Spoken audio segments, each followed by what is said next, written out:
دوسری بات بھی ماننا پڑے گی، اور اسی لیے شہزادی بھی مقدمہ لڑنے کے لیے آئی تھی کہ مسئلہ ایک باغ کا نہیں ہے، مسئلہ حجت قائم کرنے کا ہے۔ فدق سے ہمیں کوئی سروکار نہیں، لیکن اس فدق کو قیامت تک کے لیے غاصبوں کی رسوائی بنا کر چلی جاؤں گی۔ قیامت تک کے لیے صلوات بھیجیے محمد علی محمد۔ اور یہ یاد رکھیے جو میں ایک ایک جملہ دے رہا ہوں، اس کی تشریح اور تفسیر کا ذمہ دار انشاءاللہ شب بخیر زندگی رہی 4 دن تک انہی کی تشریح کروں گا، تشنا نہیں چھوڑوں گا مطلب۔ لیکن یہ جملے تو ذہن میں رکھیے نا کہ کیسے رسوا کیا ہے باطل کو۔ فدق کا قصہ ہے، فدق کا جھگڑا ہے تو سنیے۔ اگر فدق کا جھگڑا ہے تو نہ معلوم کتنے خلفاء نے چاہا کہ واپس دے دیں۔ بنو امیہ کے بھی خلفاء نے واپس دینا چاہا۔ حضرت عمر ابن عبدالعزیز جو ہجری 99 سے ہجری 101 تک بنو امیہ میں ایک ہی شریف آدمی خلیفہ بن کے گیا، یعنی نسبتاً ان سب میں بہتر، اس نے واپس دینا چاہا۔ بنو عباس میں سب سے پہلا جو خلیفہ تھا صفہ، اس نے دینا چاہا اور دے بھی دیا کسی کو، لیکن اماموں نے کسی نے نہیں لیا، کسی امام نے نہیں لیا۔ اور اس سے بھی بڑا سوال، مولا کائنات کی ظاہری حکومت آئی، واپس کیوں نہیں لیا؟ ہے نا، واپس کیوں نہیں لیا؟ لے لیتے واپس، نہیں لیا واپس۔ مسئلہ کیا ہے؟ ہارون نے واپس دینا چاہا 7ویں امام کو، نہیں لیا۔ مامون نے واپس دینا چاہا 8ویں امام کو، نہیں لیا امام نے۔ کسی امام نے واپس نہیں لیا، کیوں واپس نہیں لیا؟ آئیے پھر ایک مقدمہ بناتا ہوں۔ میں نے کہا نا یہ آج ایک ایک جملے رکھیے، کل سے انشاءاللہ تشریح میں جائیں گے، لیکن تشنگی آج بھی نہیں چھوڑوں گا، اطمینان رکھیے۔ ہارون رشید نے بلایا 7ویں امام کو، اور بلانے کے بعد کہا فرزند رسول میں چاہتا ہوں فدق آپ کو واپس کروں۔ مصیبت ہو گئی تھی اس کی، جو حاکم آتا تھا یہی جھگڑا پڑا رہتا تھا۔ فدق کھا گئے، اولاد رسول کا حق کھا گئے۔ لوگ آوازیں تو نکالتے ہیں، آپ اپنے ملک سے مثال لے لیجئے،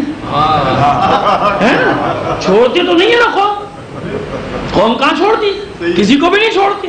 کتنے ہی فنکار ہو، مورخ کسی کی فنکاری کو معاف نہیں کرتا، مورخ کے قلم سے کوئی نہیں بچ سکتا۔ یہ اور بات ہے کہ مورخ خود ہی بے ایمان ہو جائے، ہے نا؟ یہ اور بات ہے کہ مورخ اپنے قلم کو درہم و دینار کے عوض بیچ دے، ورنہ جانتا تو وہ بھی ہے کہ حقیقت کیا ہے۔ کیا تجھے یہ پتا نہیں؟ ان مورخین کی نظم یہ 4 مصرے کرتا چلا جاؤں، شاید آپ کے بھی کبھی کام آ جائے۔ اے میرے صاحب قلم، کیا تجھے یہ پتا نہیں؟ بدر سے تا غدیر خم فصل ہے، فاصلہ نہیں۔ بدر سے تا غدیر خم فصل ہے، فاصلہ نہیں۔ عقدہ حکمت ولا تجھ پہ کھلے تو کیا کھلے؟ جڑ بھی بتانا چاہ رہا ہوں کہ مسائل کی جڑ کہاں ہے۔ عقدہ حکمت ولا تجھ پہ کھلے تو کیا کھلے؟ تو نے غدیر خم کا باب لکھ تو دیا، پڑھا نہیں۔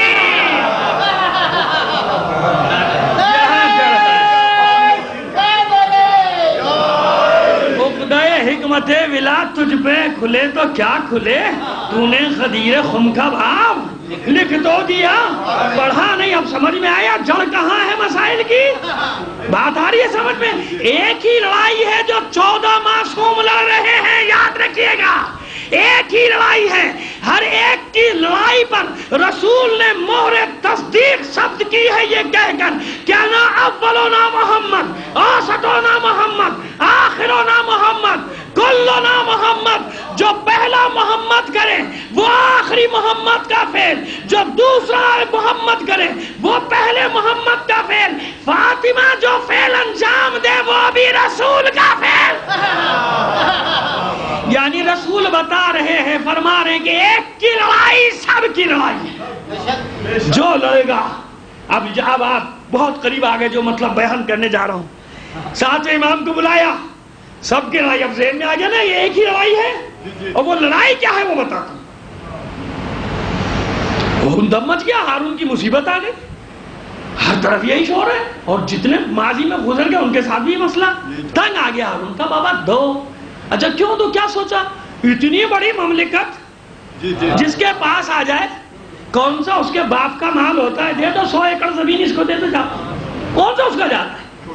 دے دو 2 ارب روپے اس کو قرضہ، اس کی جیب سے کیا جا رہا ہے؟ تو غریبوں کا مال ہے نا، آپ جمع کرتے ہیں، وہ اڑا کے لے جاتے ہیں مزے سے، وہ واپس بھی نہیں کرتے، وہ تو دیوالیہ ہو جاتے ہیں نا بھائی، بیچارے دیوالیہ ہو جاتے ہیں، ان پہ ترس کھائیے اور پیسے جمع کرائیں، وہ اسی لیے انتظار کرتے ہیں کب بینکوں میں جمع ہو، کب ہم لے جائیں، کیونکہ ان کا تو ہے نہیں۔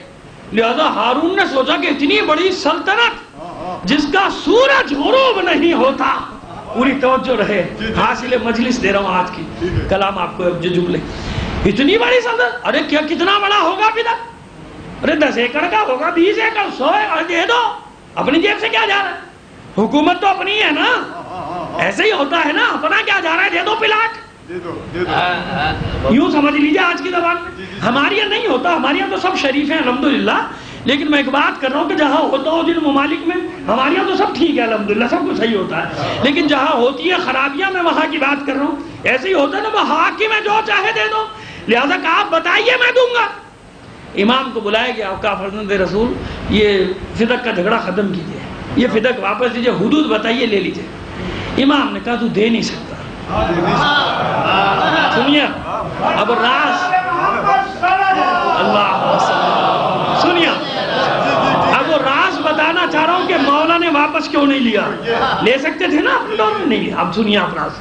اور امام نے کہا تو دے نہیں سکتا، کمال کر رہے ہیں آپ بتائیے کتنی بڑی زمینیں دوں گا، قول دیتا ہوں کہ دوں گا، وعدہ کرتا ہوں کہ دوں گا، اس کو معلوم ہے کتنی بڑی زمین ہوگی، خیبر ایک شہر ہوگا، شہر دے دوں گا، میرا کیا جاتا، حکومت تو اپنی ہے نا، دے دیں گے، جیسے ابھی بندر بانٹ ہو جاتی ہے، دے دیا جاتا ہے نا، حکومت تو اپنی ہے، جب دیکھیں گے حالات قابو سے باہر ہیں واپس لے لیں گے، ایسے ہی ہوتا ہے صبح شام، آپ دیکھا کرتے ہیں۔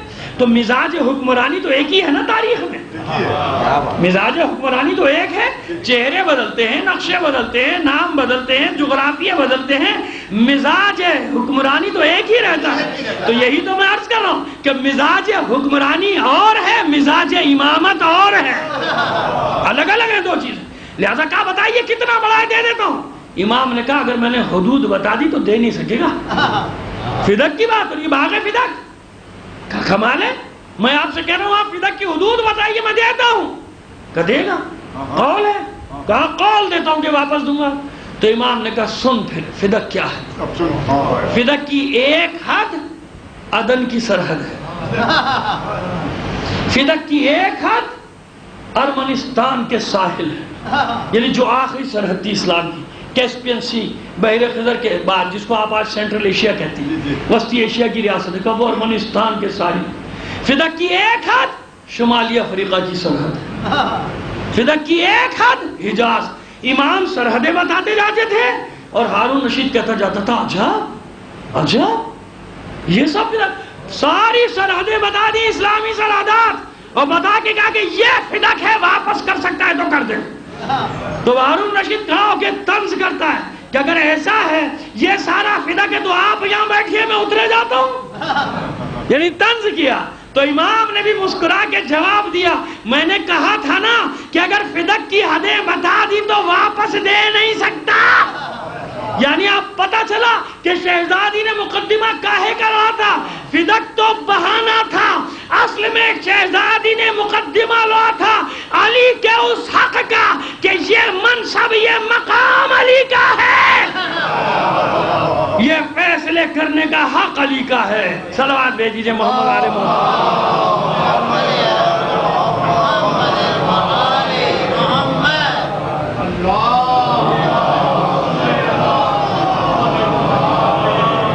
بات واضح ہوئی؟ یہ حق ہے، فدق سے کیا سبب؟ اب سنیے کیسے یہ حق ہے۔